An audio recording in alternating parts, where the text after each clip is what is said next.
Good evening. I'm Jeff Bennett. Amna Nawaz is away. On the NewsHour tonight, Health Secretary Robert F. Kennedy Jr. pulls hundreds of millions of dollars in funding from the kinds of vaccines that were critical during the COVID pandemic. The standoff over redistricting in Texas continues as Republicans escalate their threats against absent Democrats. And Judy Woodruff explores whether artificial intelligence could help Americans find common ground. We probably should be judging ideas on their merit, not who said them.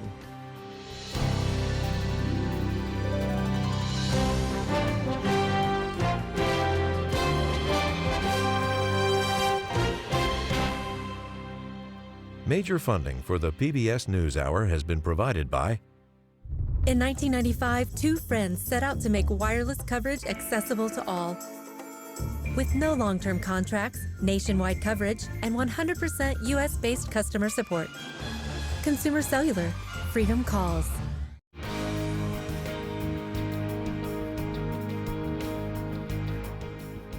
The Judy and Peter Bloom Kovler Foundation, upholding freedom by strengthening democracies at home and abroad.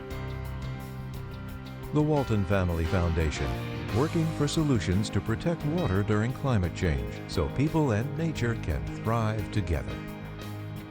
Supported by the John D. and Catherine T. MacArthur Foundation, committed to building a more just, verdant, and peaceful world. More information at macfound.org. And with the ongoing support of these institutions. This program was made possible by the contributions to your PBS station from viewers like you. Thank you.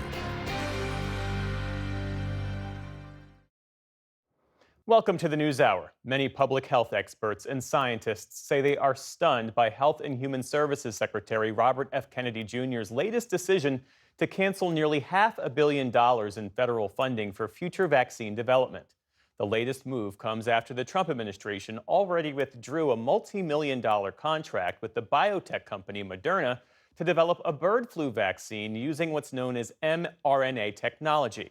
mRNA vaccines work by using a single strand of genetic code to create a fragment of a virus that sets off the body's immune response.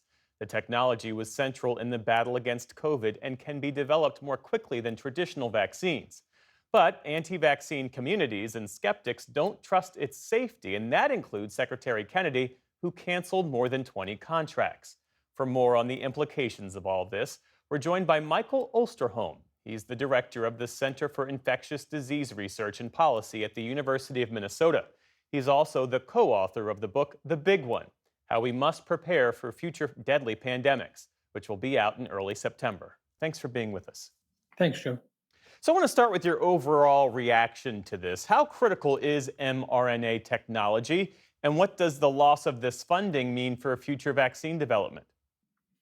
Well, let me just set the stage. I've been in this business for over 50 years on the front lines of public health. I have served 7 different presidential administrations advising them, and I've been through several pandemics. And I can say unequivocally that this was the most dangerous public health decision I've ever seen made by a government body. It's really a very, very significant challenge for us. Why is it important to have mRNA vaccines? Where else do they show promise? Well, first of all, we've all just been through a pandemic, and we did see what, in fact, the COVID vaccine could do to reduce serious illness, hospitalizations, and deaths. But the other kind of pandemic that we're very concerned about, and you noted in the lead-in with regard to bird flu and the possibility that it could be the next influenza pandemic virus. Right now, globally, we have the ability to make enough vaccine in about 15 months after an influenza pandemic started to actually vaccinate only about 1/4 of the entire world. We're still using the 1950s process using embryonated chicken eggs to grow the virus in. That would be an utter failure. Now, with the mRNA technology, we believe we could probably have enough vaccine for the whole world within a year, and it would make a big difference. this is a vaccine that would surely be every bit as equivalent of what we currently have, if not better. So there's just one example of where mRNA technology can be helpful. We have a number of other infectious diseases right now, including some cancer vaccine work that is being done with mRNA technology. And I think the thing that was most challenging yesterday with regard to Secretary Kennedy's announcement was how he just blatantly said the risks outweigh the benefits without providing any of those data or providing who it was that actually supported that within the administration or in the scientific community. Well, on that point, Secretary Kennedy said that the mRNA vaccines don't work against respiratory viruses. Here's a bit of what he had to say. Most of these shots are for flu or COVID, but as the pandemic showed us, mRNA vaccines don't perform well against viruses that infect the upper respiratory tract. Here's the problem. mRNA only codes for a small part of the viral proteins, usually a single antigen. One mutation, and the vaccine becomes ineffective. So, what does the science actually show? Well, what happens is Mr. Kennedy continues to use words that make it sound like he knows what he's talking about, but in fact, he doesn't. We know in the pandemic that the COVID vaccines were good, but not great. No, did they stop everyone from getting infected? No. Did they stop everyone from transmitting the virus? No. But did they, in fact, greatly reduce the number of people who got seriously ill, people who had to be hospitalized, or people who died? They were outstanding in that regard. But that's the same way it is with our current flu vaccines that we have. Even though they're not mRNA, we have the same thing with seasonal flu. So any respiratory virus is going to be a challenge and not based just on this technology. And as Mr. Kennedy also alluded to, that somehow these vaccines drive the virus to change. Again, simply not true.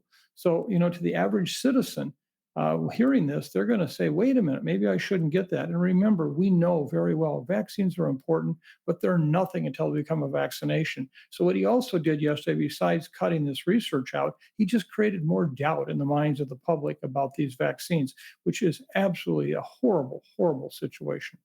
Well, you and other public health leaders, as I understand it, are launching an organization called the Vaccine Integrity Project. What's the goal? Are you trying to create an alternative framework by which to inform the public about vaccines? Well, typically what happens in a given seasonal vaccine recommendation, such as we see in the fall with COVID, RSV, and influenza, the medical societies, those in the American Academy of Pediatrics, the Infectious Society of America, et cetera, take the information that the Advisory Committee on Immunization Practices has generated, extensive work to go back and to look at all the studies that have been done from the previous evaluation point to the current time. And they're not doing that this year. And so what our project is all about is we have 25 of the best and brightest minds from people from around the country. And we've now come together, evaluated over 17,000 abstracts of information, put this together, and we will be issuing in the next several weeks a full report showing what do we now know from a scientific standpoint about the safety, the effectiveness, the overall ability to use these vaccines that won't be based on this kind of misinformation. Based on that, then the societies that will then make their recommendations surely have a database now upon which they can rest their case and say, this is why we're making this recommendation. These cuts add to mounting evidence that Secretary Kennedy is pursuing an aggressive anti-vaccine agenda. What are the risks? Well, they're incalculable just because of the fact we're talking about potentially not just a few deaths, we're talking about many, many, many deaths that would occur. We worry desperately about his ongoing legacy of just unilaterally deciding, I'm going to know more than you, therefore I'm telling you this is what will be available and what it will not be. And you may recall in the hearings that they had for his confirmation, he promised, Senator Cassidy, he would not take vaccines away from anyone. And he's doing that already. He's already taken them away from pregnant women for COVID, which we know is a very high risk period for severe COVID. He's taken it away from young children. So this is a systematic move to just continue to erode the availability of these vaccines. This is not about politics. This is about people's lives. This is about our kids and grandkids. Every grandparent, every parent in this country right now should be absolutely alarmed by what's happening and whether or not their children or their grandchildren are going to have access to these vaccines in the days ahead. I think it's an open question.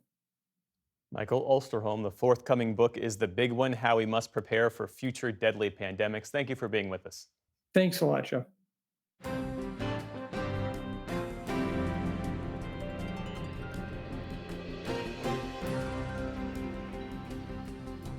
The day's other headlines start with a shooting at one of the country's largest Army bases. Officials in Georgia say an Army sergeant opened fire at Fort Stewart this morning, shooting 5 soldiers and prompting a brief lockdown. The base is about 40 miles southwest of Savannah and is home to thousands of troops in the Army's 3rd Infantry Division and their family members. Authorities say 28-year-old Cornelius Radford started shooting before 11 a.m. Eastern and was quickly subdued by his fellow soldiers. All 5 of the victims are recovering in stable condition.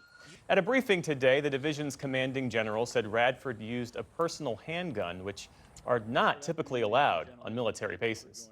As you can see here at our gates, we have armed guards in protective equipment. This one's a bit difficult, and we're going to have to determine how he was able to get a handgun to his place of duty. Officials also say Radford had a DUI on his record, which was not previously known to his chain of command. He's now in custody, and authorities say they're looking into possible motives for the shooting.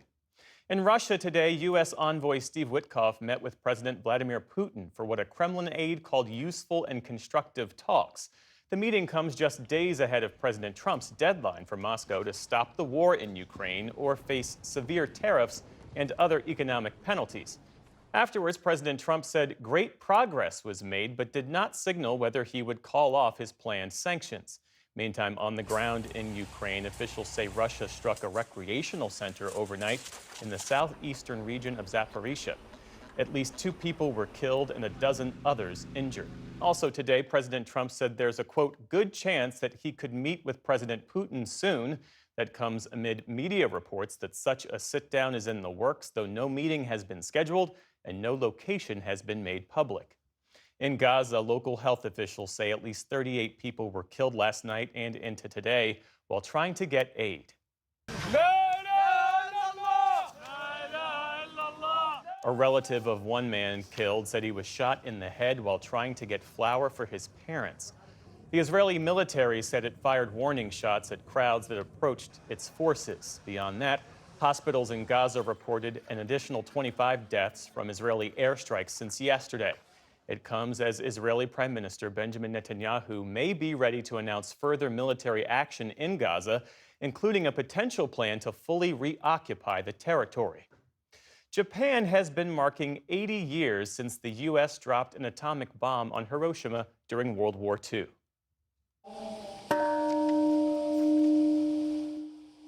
At a ceremony today, a moment of silence signaled the time of the blast 8 decades ago. The U.S. ambassador joined representatives from 120 countries as Hiroshima's mayor warned of nuclear threats that still exist today. The bombing back in 1945 flattened the city, killing some 140,000 people. The U.S. dropped another bomb on Nagasaki 3 days later. Japan soon surrendered. Today's anniversary could be the last major milestone for many survivors, as their average age is now over 86 years old. Here at home, a massive fire in Central California is now the state's largest blaze of the year. The Gifford fire has scorched some 131 square miles and was less than 10% contained as of earlier today. It's just one of dozens of large wildfires burning across the West, including the Dragon Bravo fire, which has burned more than 200 square miles in Arizona's Grand Canyon. Wildfires are also raging overseas. In southern France, a blaze that started Tuesday has claimed 1 life and injured more than a dozen others, including firefighters. The country's prime minister visited the scene, calling it an unprecedented disaster and saying that climate change is to blame. Today's event is linked to global warming and drought. We need to think about this with local elected officials and professional leaders, with parliamentarians and the government. We need to think about what tomorrow might bring. That fire in southern France has now burned an area larger than the entire city of Paris. Claire's filed for bankruptcy protection today as the retailer, known for its ear-piercing services and teen-friendly jewelry, battles massive debt and rising competition. Analysts say Claire's is also struggling with higher costs, related to President Trump's tariffs. It's the second time in 7 years that the company has sought bankruptcy protection, and it follows a similar move by teen retailer Forever 21, which filed for bankruptcy protection back in March. Claire's says its stores will continue to operate as it looks to reorganize and possibly find a buyer to keep the business running. The NFL says it has a preliminary deal to sell its NFL network and other media assets to ESPN. Under the framework agreement, the league would sell the NFL network, NFL Fantasy, and the rights to distribute the Red Zone channel to cable and satellite operators. In exchange, the NFL would get a 10% stake in ESPN, but it's not a done deal. Both sides still have to hammer out a final agreement and will need approval from NFL owners and regulators. As for viewers, they're unlikely to see any changes until at least next year. A spike in Apple shares fueled gains on Wall Street today on news that it'll invest an additional $100 billion in manufacturing in the U.S. That helped offset the latest tariff concerns after President Trump threatened to double tariffs on India to 50%, in part as punishment for continuing to buy Russian oil. The Dow Jones Industrial Average added roughly 80 points on the day. The Nasdaq surged more than 250 points. The S&P 500 also ended firmly in positive territory. And actress Kelly Mack has died. She was best known for her role as Addie on the acclaimed zombie horror series The Walking Dead. It was one of her many TV credits. Please, take him. Tell me what's wrong. It's me. I'm what's wrong. She also landed parts on hit dramas like Chicago Med and 911, among others. In January, she posted on social media that she had been diagnosed with a rare form of cancer. Her death comes as rates for some cancers are rising among young people, especially women, even as cancer deaths overall are on the decline. Kelly Mack was just 33 years old. Still to come on the NewsHour. The Justice Department reportedly orders a grand jury probe into allegations over Obama-era officials and Russian interference in the 2016 election. And the creator of an opera about the slain civil rights icon Harvey Milk sees in his story relevance to events today. This is the PBS NewsHour from the David M. Rubenstein Studio at WETA in Washington, and in the West from the Walter Cronkite School of Journalism at Arizona State University. The Republican governor of Texas is asking that state's Supreme Court to remove the legislature's top Democrat after Democrats left the state to block proposed changes to its congressional map. And Democrats in blue states are threatening to redraw their own maps if Texas moves forward. William Brangham is here with how this is all unfolding as the country marks a voting rights milestone. William? That's right, Jeff. Today is the anniversary of the Voting Rights Act, which ended the era of Jim Crow voting laws that blocked Black Americans from exercising their right to cast a ballot. But 60 years after its signing, there is renewed effort to give parties greater control over the process by giving politicians more ability to pick their voters. Joining us now are Tony Plahetsky of the Austin American-Statesman and Rick Hasen, professor of law and political science at UCLA and author of A Real Right to Vote. Gentlemen, thank you both so much for being here. Tony, I want to start with you first, with what's happening in Texas.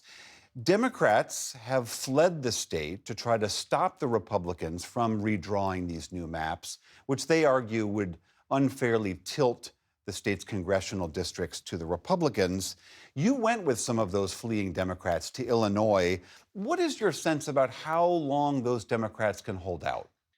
William, they say they are deeply committed to remaining outside of Texas, outside the state lines, until at least August 19th. That is an important day because that is the last day of the 30-day special session that was called by Governor Greg Abbott. This was one of a number of things on the agenda, a number of items, including William flood relief. Keep in mind that, of course, Texas had those devastating July 4th floods, and Democrats say that that is what should be taking precedent over any of the other issues on that legislative agenda. In terms of what happens after August 19th, that is one thing that they say they are continuing to examine among themselves, because it's important to note that the governor could easily call another special session. So, Tony, staying with you, though, Republicans, the governor and other members of the legislature have really ratcheted up their efforts to try to force the Democrats to come back. Tell us a little bit more about what they have done and whether you think that'll work. Well, one of the things that has occurred is that the governor has actually filed a lawsuit with the Texas Supreme Court arguing that the leader of the Democratic caucus in Texas should be essentially thrown out of office. That suit was filed and it is now making its way through the Supreme Court. There is a big legal question about the legal underpinnings of the governor's petition, but at the same time, there are also a number of other conversations that Democrats believe really don't hold a lot of weight. For example, this idea that the FBI could potentially become involved and arrest them and bring them back to Texas. We've seen Republicans really sort of make those points, but all of the experts we talk to say that much of what they are saying really is just seemingly political rhetoric that has no real basis in the law. Rick Hasen, let's say that the Republicans succeed in their efforts and do redraw these maps. What is your sense of what the practical implications that would mean for Republicans in Congress? Well, right now, of course, Republicans have a very narrow majority in the House. This would be an attempt to try to keep that majority, despite the fact that we're going to be going to a midterm election where usually the party out of power, in this case, the Democrats, would be able to gain seats. 5 seats might not be enough, but we're hearing that there may be movement in other states, including in Missouri and Indiana, to try and do the same thing. This has prompted a kind of tit for tat from Democrats from California to New York to other states looking to do their own maximal gerrymandering. And it's kind of a race to the bottom. Looks like Republicans probably have more seats that they could squeeze out if they pursue a maximal strategy than Democrats, but it's really hard to know because every state story is different in terms of how easy it would be to change the maps and how dangerous it would be for drawing maps that would, maybe have very slim majorities for the majority party. And in case there's a miscalculation, that could mean actually helping the other party do better in the election. I mean, as a scholar of election law, is it your sense that this really is the beginning, as you're saying, of a gerrymandering tit-for-tat war nationwide? Well, I think you have to understand this in the context of what the Supreme Court has done over the last few decades. So for many decades, it was unclear if the Supreme Court would police the most egregious of partisan gerrymanders. When Justice Anthony Kennedy was still on the Supreme Court, he left the issue open. And so from 2004 until 2018, there were a number of cases brought where the Supreme Court basically said, not yet. We're not sure what the rule is going to be for partisan gerrymandering. Justice Kennedy retired. Justice Kavanaugh replaced him. And in 2019, the Supreme Court said partisan gerrymandering presents such difficult issues for courts that federal courts are not going to police it. And so this is, if not a green light, it's at least an indication to states that they have a lot more leeway.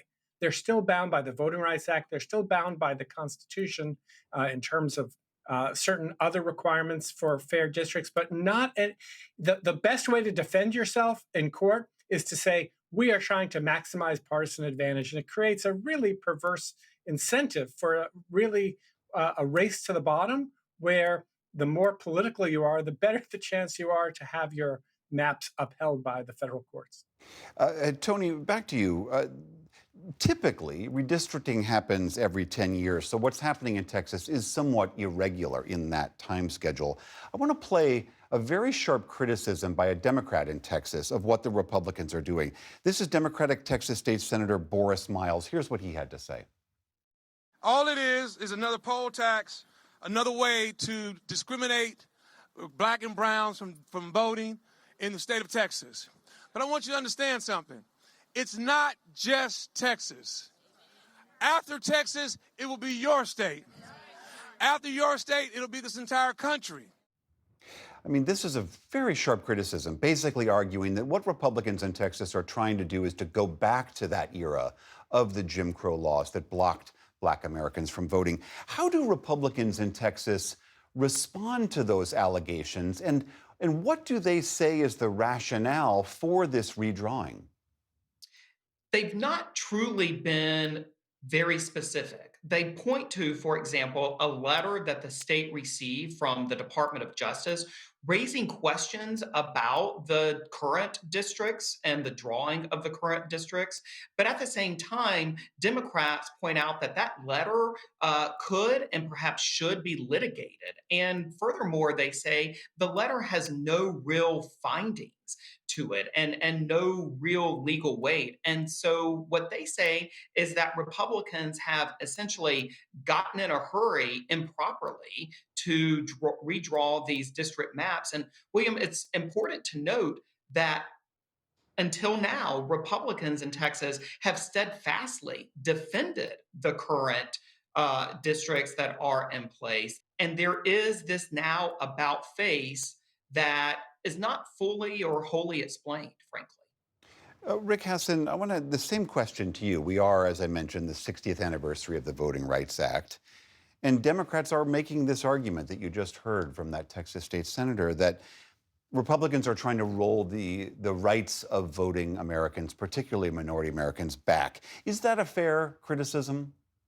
Well, if you go back and look at the earlier litigation in Texas over the last few decades, in every set of redistricting, there have been findings that Texas has discriminated against Black and Latino voters. The current maps, as we just heard, are being challenged on that basis.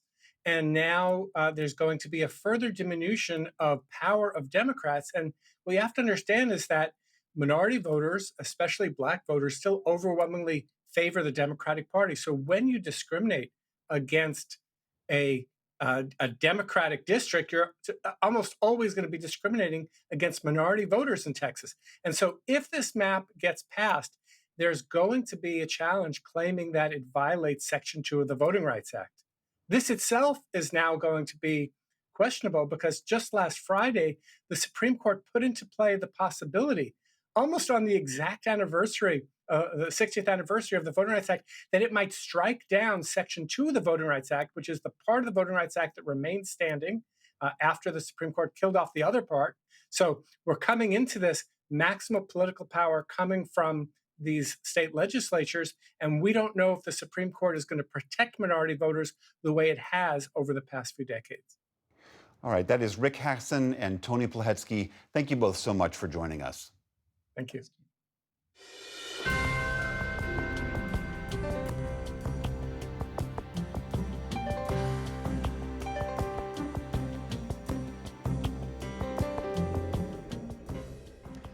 Attorney General Pam Bondi this week directed federal prosecutors to launch a grand jury investigation into accusations that members of the Obama administration manufactured intelligence about Russia's 2016 election interference. That's according to multiple press reports. It's the latest development in a lengthy saga which has reopened the door into one of the most contentious elections in American history. Stephanie Sy has more. On CNBC yesterday, President Trump lauded his attorney general's latest reported move. The Justice Department now tapping a grand jury to look into the intelligence community's assessment of what was happening with Russia. Is that you have nothing to do with directing the Justice Department? No, I have nothing to do. Pam is doing a great job. I have nothing to do with it. I will tell you this: they deserve it. I was happy to hear it.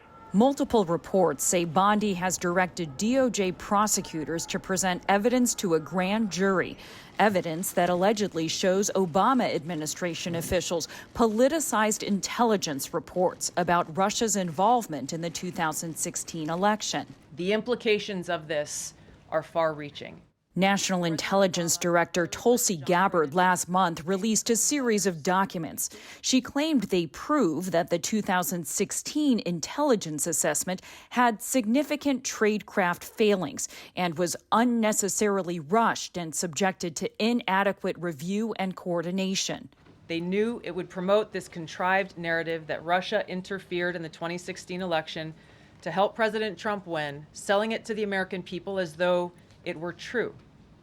It wasn't. The they Gabbard references includes former CIA Director John Brennan, former National Intelligence Director James Clapper, and former FBI Director James Comey. In a New York Times opinion article last week, Clapper and Brennan pushed back, writing, "That is patently false. In making those allegations, they seek to rewrite history. We want to set the record straight, and in doing so, sound a warning."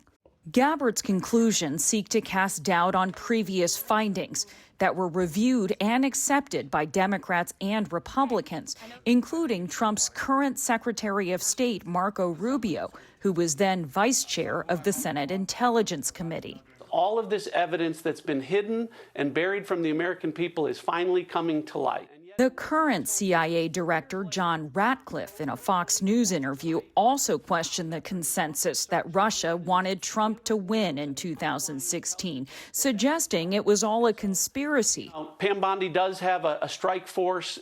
It is a different Department of Justice, a different FBI, and an opportunity to look at how these people really did conspire to run a hoax, a fraud, on the American people and against Donald Trump's presidency. But if it was a conspiracy, his own first-term Attorney General, Bill Barr, didn't uncover it, a point made by the CNBC host. I'm sure that's going to be brought up Independent sources, even your Justice Department, but then I'm bringing up Bill Barr, but even they decided that there were things that happened, but nothing that would have swayed it. Well, they were wrong, and Bill Barr was wrong, and Bill Barr didn't investigate, and he should have. Meanwhile, Trump's current Attorney General's latest move enables prosecutors to issue subpoenas and potentially indict the Obama-era officials.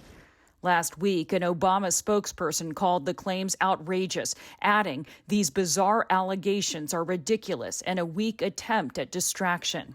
In the background of all this, the storm over Trump's former relationship with Jeffrey Epstein. Attorney General Bondi and the DOJ are under renewed pressure from Republican lawmakers to hand over documents related to the case. So far, they've had no comment. For the PBS NewsHour, I'm Stephanie Sy. For perspective, we turn now to Stephen Cash, a former state prosecutor and veteran of the intelligence community with experience at the CIA on Capitol Hill and at the Department of Homeland Security. He now serves as executive director of the Steady State. That's an organization of more than 300 former intelligence and national security professionals who are sounding the alarm about threats to American democracy. It's great to have you here. It's great to be here. Thanks for having me. You have called this latest DOJ effort profoundly concerning. You say it's a hallmark of autocratic regimes. What specific red flags are you seeing in terms of how this investigation is unfolding? Well, most importantly, and the flag that is most notable, is that what we see is turning our security services and our law enforcement services inward, focusing on what appears to be enemies of the president to accomplish personal goals of the president. We hear a lot, we just heard now, about fraud and conspiracy. A lot of documents have been released, but there doesn't appear to be anything there that makes sense. Bizarre is probably a pretty good word that the Obama office used in describing these. But what's so scary is what's happening here is what my organization and what intelligence officers and diplomats have seen overseas, which is a democracy sliding into an autocracy. And it slides in part on skids of using whatever the Department of Justice is, the Ministry of Justice, the Internal Security Services, the Intelligence Service. All of that is terrifying. What do you say to critics who argue this is simply a long overdue accountability effort? How do you distinguish that from politicized retribution? Well, it's not long overdue. We had a tremendous amount of accountability. As was just mentioned, there was a special prosecutor, a formidable and very experienced prosecutor who spent literally years and millions of dollars investigating these allegations, found nothing. That was signed off on by former Attorney General Barr.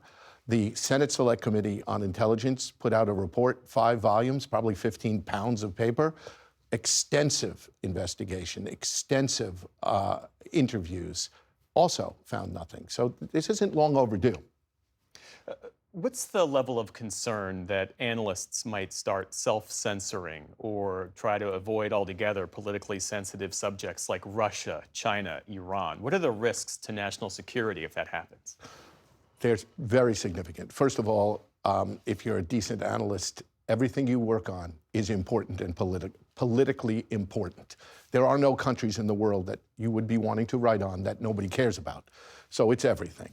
And everybody's watching this. If an analyst sits down to write about something that the White House has already voiced its opinion on, they're already seeing what happens if your analysis comes out different. We saw members of the National Intelligence Council fired because they came out with a report on Venezuela that differed from what the president had said and it seems wanted to hear. Same with Russia. It is terrifying. And many of the analysts we're talking about, they're in their late 20s, mid 30s, they have mortgages, they have children. They're worried. This is terrifying. And this level takes it up one level. It's not only that you may lose your job, it's that you may find yourself on the receiving end of a subpoena or a visit from the FBI or in a grand jury. At this point, is there any institutional safeguard, either inside the IC or within the broader government, that can withstand this kind of political pressure? I certainly hope so. What do I think could withstand it? One, there's a remarkable amount of resilience inside the intelligence community. People don't really understand, I think, or have intimate understanding of how deeply people in the intelligence community care about the Constitution and civil rights and civil liberties. They are totally bought in. So there's going to be what is sometimes called the steady state.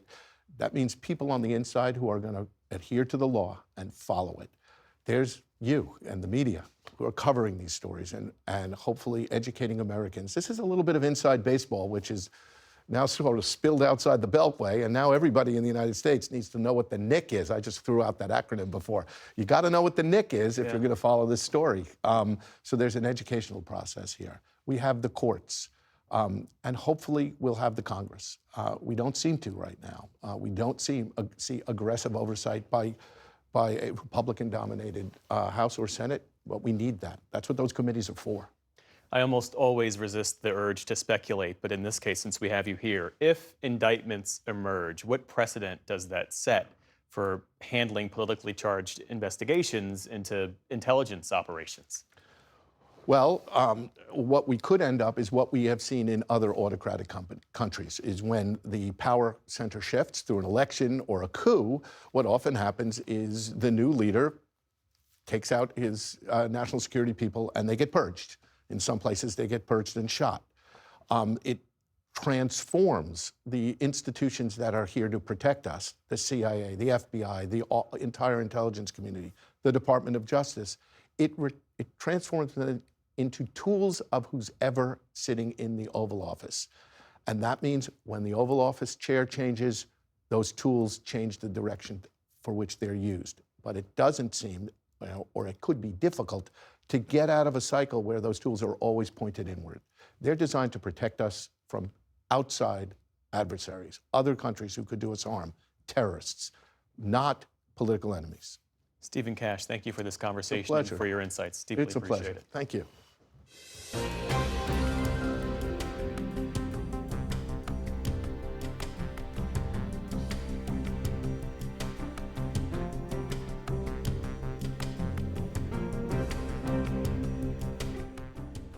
The rapid rise of artificial intelligence has sparked concerns across sectors, from employment to education to national security.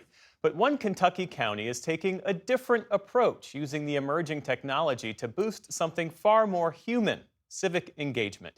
Our Judy Woodruff reports on an AI experiment that, during these divided times, revealed surprising levels of agreement. It's part of her ongoing series, America at a Crossroads. About an hour north of Nashville, Bowling Green is Kentucky's third largest city, home to more than 76,000 residents. Western Kentucky University, a strong agricultural tradition, and many large manufacturers like GM's Corvette assembly line. For years, those opportunities have drawn new residents from near and far, and that in turn has led to some growing pains. 3-bedroom, 2-bath, can go anywhere from $1,300 and up. Yeah, I would say the first thing would be transportation, because those are our common issue all the time. Meanwhile, some longtime residents worry that the pace of growth is threatening what's made this place special. We have all of these little houses that are being built right up against I-65. So when you come through Bowling Green, what do you think? Was it home of the starter home? Like, are we home of the, chain food restaurant?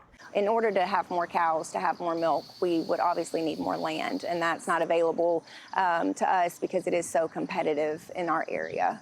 Growth is either going to happen to you or for you, and I didn't want to be run over by it. Judge Executive Doug Gorman is a Republican in charge of Warren County, which includes Bowling Green. In 2017, he was shocked to learn that over the next 25 years, that city was expected to double in population. Bowling Green was founded in 1798, and we are adding the equivalent of a population of Bowling Green in 25 years. Well, with that kind of growth, it's everything from housing to schools to daycare. We want to make sure, though, that people are successful here, and in order to do that, we have to do a lot of planning.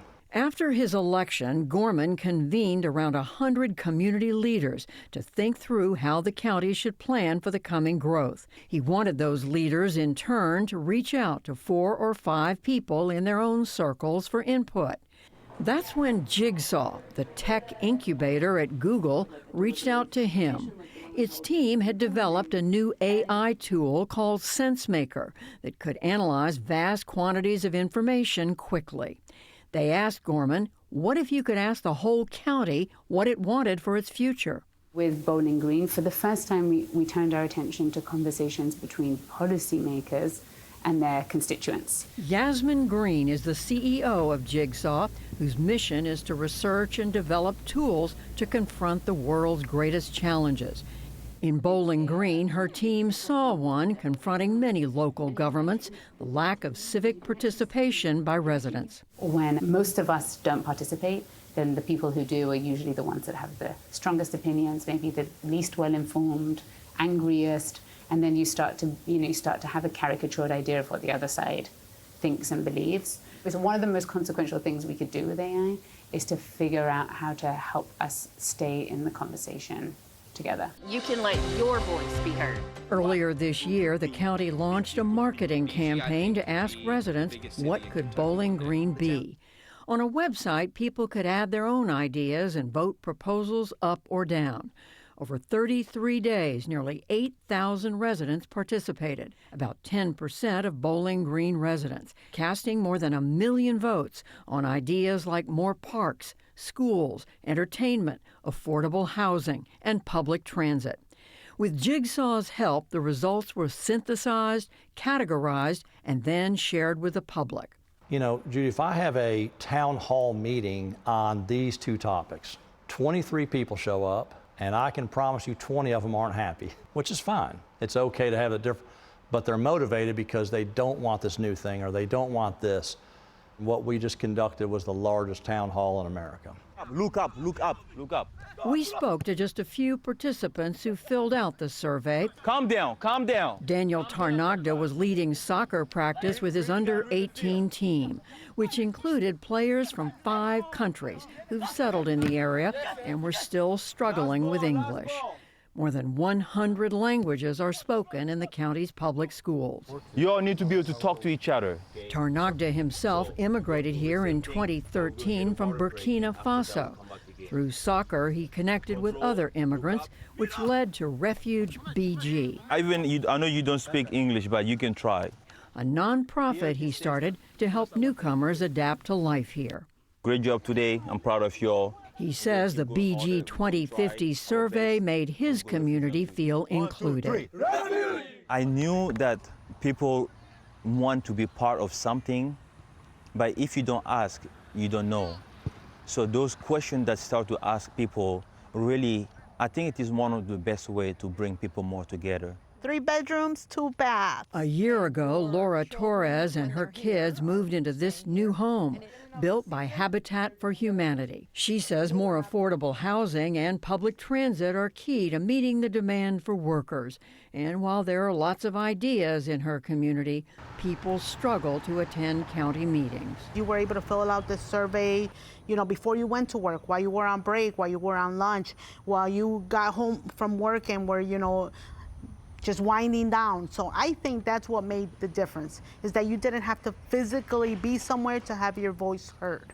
12 weeks, and Farther out in Warren County, Dory Hunt is a sixth-generation farmer who raises dairy cows, whose milk then goes straight into the premium ice cream made right up the road at her family's business, Cheney's Dairy Barn. Yet even as that business grows, she worries about the future of farming here, as more and more productive land around her gets claimed by new housing developments, roads, and schools. Going to those Planning and Zoning Commission meetings and seeing the results and then watching the dirt being moved and the houses going up or the apartments going up, I really did disengage. I knew that it was going to happen with or without my involvement. And so it was with the BG 2050 initiative, it got me re-involved and wanting to share my voice again about my concerns. It's kind of what I thought Bowling Green needed. Laura Gilbert's family also goes back generations in Kentucky. She recently opened a new business, the Penny Royal Market, to celebrate the area's food and culture. It's just one thing she's doing to push back against the pressure to grow so quickly that the community loses what makes it distinct. I'm afraid that if we don't intentionally bring our bits and pieces of Kentucky to Bowling Green and set up shop and share it with people, that I'm afraid that we'll lose our soul. Some of these priorities are in tension with one another and with what might even be possible. But on over half the proposals, there was 80% agreement over what the community wanted. A reminder to many here that people aren't as divided as they might seem. I do think we sometimes get the sense that the whole country is 50-50. And, 50-50 really doesn't work too well because no one's really wanting to give an inch. So when it comes out and, we have all these ideas with 80% approval, they didn't know if the idea was from their neighbor who they didn't get along with politically, or whatever the disconnect is. They just like the idea. And I think there's something to be said for, we probably should be judging ideas on their merit, not who said them. The next step, Gorman says, will be putting as many of these ideas into practice as quickly as possible. His constituents will be watching. For the PBS NewsHour, I'm Judy Woodruff in Bowling Green, Kentucky.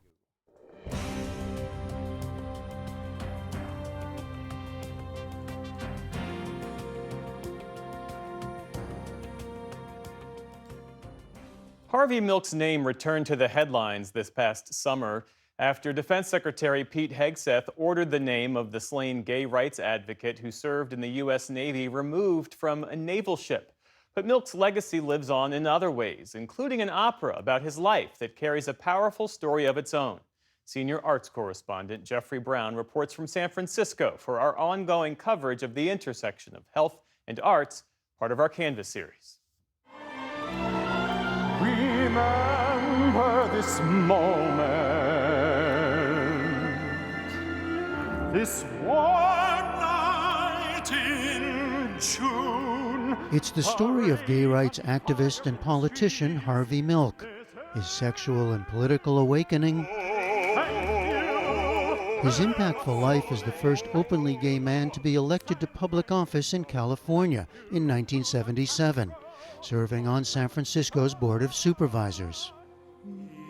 And his violent death, along with Mayor George Moscone, assassinated by former Supervisor Dan White. The opera Harvey Milk was first performed in 1995. Many years later, composer Stuart Wallace took it on again. I rewrote the whole thing from the first page, from the blank page. So while it is the same opera in a way, there's nothing the same. Harvey Milk Reimagined, also with the libretto by Michael Corey, was presented earlier this summer by the San Francisco group Opera Parallel. In the new version of the opera, the story and number of characters are slimmed down, the pacing faster, changes Wallace says he'd long wanted to make.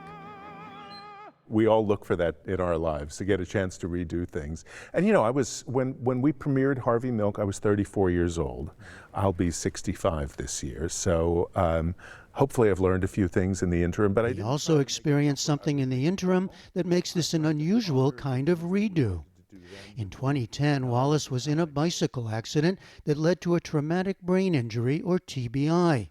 It left his life in shambles and took away his ability to write music. So this led to years and years of what? I mean, of struggle, depression, Yeah. Lack of ability to really do much of anything. I mean, there was a period where I was practically comatose and just kind of staring off into space, unable to do anything. So it was pretty shocking. The loss of your ability to write music was catastrophic. And to have that sort of stripped away in a way that I couldn't really even understand was devastating, really. Also devastating, a sense that his doctors had nothing to offer. The experts failed me, and so... Is that how it felt? Oh, sure, sure. And I come from a medical family and in which medicine was revered. And so it was a great disappointment, I have to say. But I think this is true. Brain science is in its infancy, and people just don't know. That's a totally common sounding story. As it turns out, even a leading neurosurgeon, Dr. Jeffrey Manley of the University of California, San Francisco, shares that view. It's completely understandable. And you know, I feel embarrassed and ashamed as part of the medical community that we really haven't done a better job here. But I think if you go to any large metropolitan area and you say, where's the cancer clinic? They'll say, oh, it's over there. Or where's the heart clinic? They'll say it's over there. And you say, well, where's the TBI clinic? And everybody's like, I don't know, because it doesn't yet exist. Dr. Manley didn't treat Stuart Wallace, but his experience, he says, rings true. 5 million Americans live with some kind of long-term disability from a head injury, but distinguishing and diagnosing different kinds of injuries and applying treatments for them remains little understood. Too often, Manley says, a traumatic brain injury is seen as a one-off event, rather than a process requiring care over time, even years. If you think about a concussion in a sporting event, it was like, oh, well, the person got their bell rung. And it was like, oh, well, that just happened, right? And I think we didn't stop to think about, well, so what did the person look like on day 2 or day 5 or a week later? It was just an event. This wasn't something that led to a process which for some results in disability. Now, Manley and nearly 100 experts the world over have proposed a classification system to evaluate specific head injuries, and they hope develop targeted treatments. So better diagnosis, better prognosis, better treatment, and ultimately better outcome.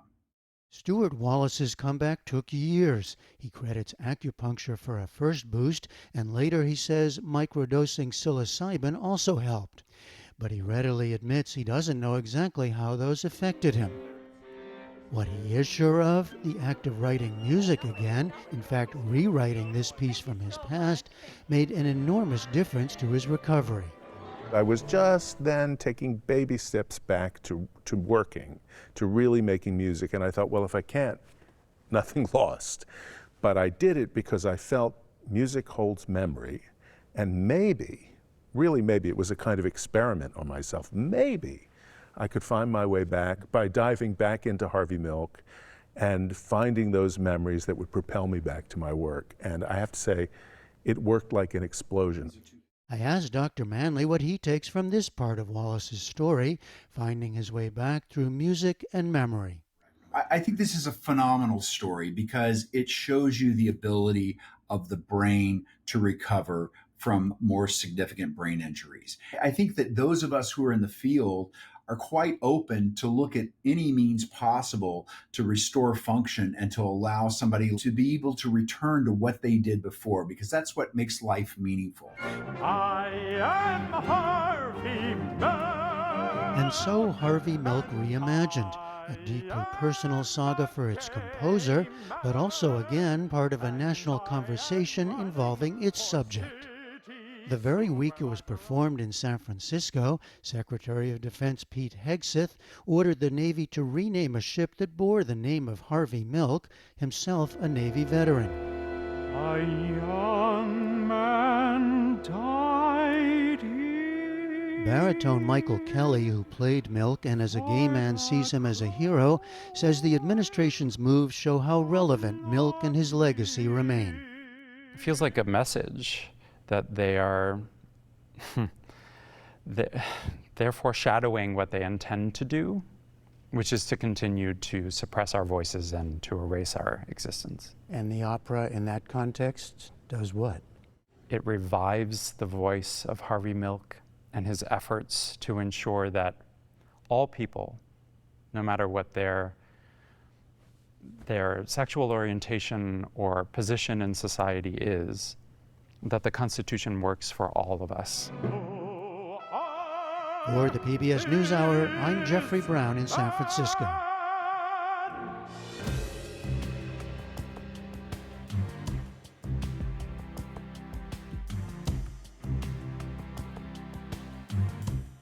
And that is the NewsHour for tonight. I'm Jeff Bennett. For all of us here at the PBS NewsHour, thanks for spending part of your evening with us. Major funding for the PBS NewsHour has been provided by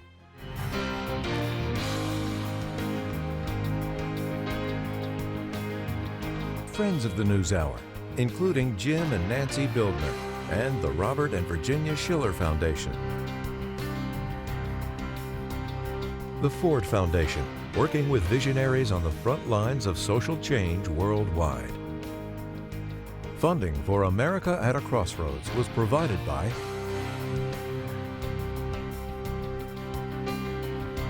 and with the ongoing support of these individuals and institutions.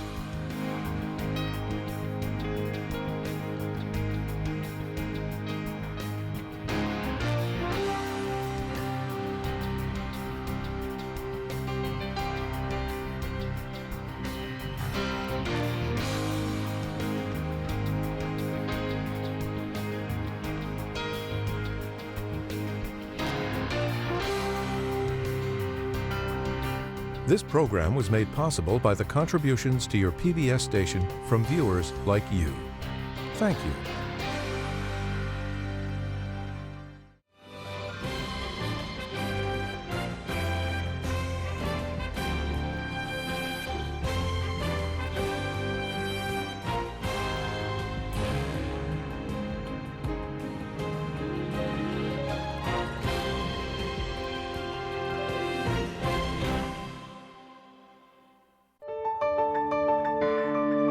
You're watching PBS.